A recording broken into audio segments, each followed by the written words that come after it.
ছিল শ্রাবণ মাসের প্রথম সোমবার, তাই সকাল সকাল করে সমস্ত কাজবাজ সেরে আগে স্নান করে নিয়েছি, কারণ পুজো দিতে হবে।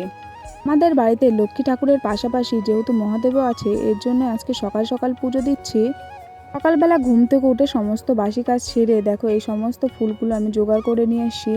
এখানে অনেক রকম ফুল আছে, সাথে বেলপাতা, দুব্বো, আকন্দ ফুল, এগুলো সব কিছু তুলে নিয়ে এসেছি। তারপরে স্নান করে ভাবছিলাম পুজো দিয়ে একবারে রান্না বসাবো, কারণ রান্না বান্না শেষ করে কখন আজার হবো তার নেই ঠিক, তাই আগে আসল কাজটাই সেরে নেওয়া যাক। এমনিতেও প্রত্যেক সোমবারে আমরা কাঁচা দুধ দিয়েই মহাদেবকে স্নান করাই, তাই আজকে আমার শাশুড়ি সকালবেলায় একটুখানি দুধ দুয়ে দিয়েছে, সেটা দিয়ে মহাদেবকে স্নান করে নিলাম। সকালবেলায় দোকান থেকে মাকে সন্দেশ আনতে বলেছিলাম, কিন্তু এত সকালে দোকান খোলেনি, এর জন্য নকুলদানা দিয়ে পুজো দিতে হলো। তোমরা এই দিনে কি কি দিয়ে পুজো দাও অবশ্যই কমেন্টে জানাবে। মহাদেব যেন আমাদের সমস্ত ভুল ত্রুটি নিজ গুণে মাফ করে দিয়ে আমাদের সবাইকে ভালো রাখে।